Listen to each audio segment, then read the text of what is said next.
ओ भाई काय मॅच झाली. न्यूझीलंडचा स्कोर 159 रन, 9 विकेट ऑलरेडी गेलेत. बॉलिंगला कोण तर अभिषेक शर्मा. स्टेडियममध्ये आधीच सगळ्यांना कळलं होतं की विजय आपलाच आहे.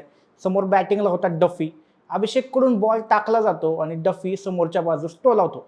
सगळ्यांना वाटतं की आता 6 जाणार आणि असं असतानाच बाउंड्रीवर फिल्डिंगला असलेला तिलक कॅच घेतो आणि मोदी स्टेडियममध्ये असलेला अख्खा क्राऊड मोठ्यानं धिंगाणा करायला लागतो. इथंच भारत T20 विश्वचषकावर तिसऱ्यांदा आपलं नाव करतो आणि इतिहासात एक नवीन रेकॉर्ड तयार करतो.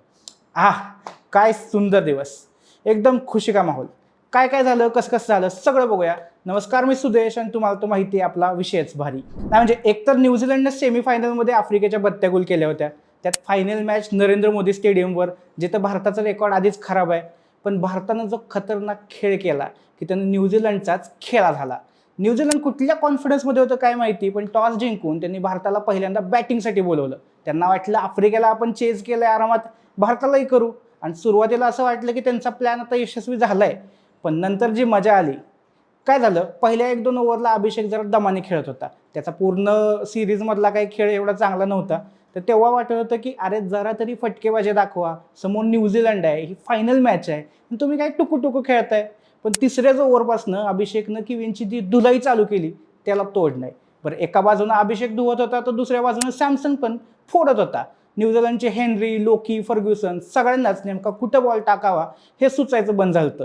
अभिषेकनं फक्त 18 बॉलमध्ये 51 रना केल्या आणि या वर्ल्ड कपमधलं सगळ्यात फास्ट अर्धशतक ठरलं. अभिषेक सॅमसनच्या जोडीनं पॉवर प्लेमध्ये 92 धावांचा डोंगर उभा केला.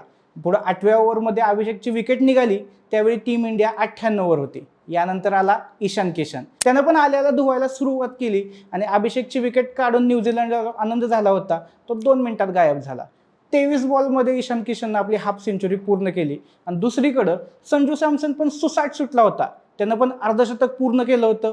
ईशान आणि संजूची 100 रन्सची पार्टनरशिप बघून इंडियन टीम आता अबकी बार 300 पार जाते की काय असं वाटत होतं. संजूने 14व्या ओव्हरमध्ये तर रचिनला सलग 3 सिक्स मारले आणि एखाद्यानं सणकन तोबाडीत मारावी असं रचिनचं तोंड झालं होतं. आणि कॅप्टन सँटनरच्या तोंडावरची पण हवा गेलती. पण थोड्याच वेळात किवींच्या तोंडावर परत चैतन्य पसरलं. त्याला कारण ठरली 16वी ओव्हर. जेम्स निशमने टाकलेल्या ओव्हरमध्ये 3 विकेट निघल्या. त्यानं पहिल्या बॉलवर संजू सॅमसनला आउट केलं. तो 89 रनवर आउट झाला. तुफानी खेळी केली होती पण बिचाराचं शतक परत एकदा हुकलं. त्यानंतर त्याच ओव्हरच्या 5व्या बॉलवर निशमनं ईशान किशनची विकेट घेतली. तो पण 54 धावांवर आउट झाला आणि मग कॅप्टन सूर्या बॅटिंगला आला. आता सूर्या तळपेल असं वाटलं होतं, पण ओव्हरच्या शेवटच्याच बॉलवर निशमने सूर्याची पण विकेट घेतली. आता कॅप्टनच 0वर आउट झालेला बघून किवींना चांगलाच हुरूप आला. पण भारत तोपर्यंत ऑलरेडी 200च्या पुढे गेला होता.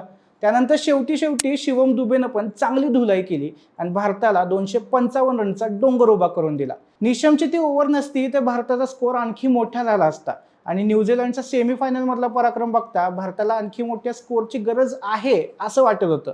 आणि मग दुसऱ्या इनिंगला सुरुवात झाली. न्यूझीलंडने सुरुवातीपासूनच भारतावर दबाव टाकायला सुरुवात केली. मागच्या मॅचमध्ये आफ्रिकेसाठी धोकादायक ठरलेल्या फिन ॲलनची खरं तर पहिल्या ओव्हरमध्येच विकेट निघाली असती, पण शिवम दुबेनं त्याचा कॅच सोडला. तेव्हा तर वाटलं होतं झालं, संपलं आता सगळं, आता काय ॲलन सोडत नाही. त्या दुसऱ्या ओव्हरला न्यूझीलंडनं 21 धावा कुठल्या. 2च ओव्हरमध्ये किवींनी 25 रन केल्या होत्या आणि त्यातल्या 20 धावा एकट्या सेफर्टच्या होत्या. ॲलनने अजून काही धुलाई सुरू केली नव्हती आणि कहर म्हणजे भारतानं त्याला काही करूही दिलं नाही. अक्षर पटेलने तिसऱ्याच ओव्हरमध्ये त्याला 9 रनवर घरी पाठवलं. ॲलनने फटकेबाजी सुरू केली होती पण त्याच नादात बाउंड्री लाईनवर तिलकने त्याचा कॅच घेतला आणि ॲलनची विकेट बघून बाकी सगळ्यांपेक्षा जास्त रिलीफ खरं तर दुबेला वाटला. त्यानंतर न्यूझीलंडचा स्टार प्लेअर बॅटिंगला आला रचिन रवींद्र. पण तो जसा आला तसाच त्याला बुमरानं परत पाठवला. बुमरानं त्याच्या पहिल्याच बॉलवर ही विकेट घेतली आणि परत एकदा स्वतःला सिद्ध केलं. 4 ओव्हरमध्ये न्यूझीलंडचा स्कोअर 36वर 2 आउट असा होता. त्यानंतर 5व्या ओव्हरला अक्षर पटेलने ग्लेन फिलिप्सची दांडी उडवली आणि न्यूझीलंडचं अवसानच गळालं. पॉवर प्लेमध्ये न्यूझीलंडचे बॅट्समन आपल्याला लेद होतील अशी भीती वाटत होती, पण ती भीती व्यर्थ ठरली. जसं बॅटिंगमध्ये पॉवर प्ले भारताच्या बाजूने राहिला तसा बॉलिंगच्या वेळी ही पॉवर प्ले भारताच्याच बाजूने राहिला. 6 ओव्हरमध्ये न्यूझीलंडचे 3 तगडे प्लेयर भारताने पवेलियनमध्ये पाठवले होते आणि न्यूझीलंडच्या फक्त 52 रन झाल्या होत्या. त्यानंतर न्यूझीलंडला सुधरूही दिलं नाही आणि हार्दिकनं 8व्या ओव्हरमध्ये मार्क चॅपमनची विकेट घेतली. त्याच्या बॅटची इनसाइड एज लागून बॉल डायरेक्ट स्टंपवर गेला आणि 8 बॉलमध्ये 3च रन्स करून चॅपमन घरी गेला. त्याच्या पुढच्या ओव्हरला वरुण चक्रवर्ती आला आणि पहिल्याच बॉलवर त्यानं सगळ्यात खतरनाक ठरू शकणाऱ्या टीम सेरिफची विकेट घेतली.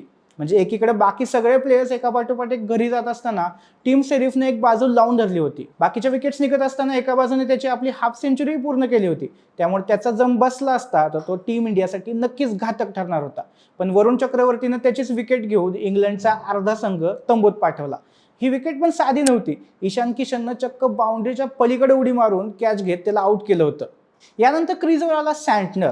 न्यूझीलंडच्या 5 विकेट्स काढूनही भारताने अजून सुटकेचा निश्वास सोडला नव्हता. कारण क्रीजवर मिशेल सँटनर आणि डॅरेल मिशेल ही जोडगोळी होती. त्यांनी आधीच्या मॅचेसमध्ये दाखवून दिले की त्यांना हलक्यात घेऊन चालणार नाहीये.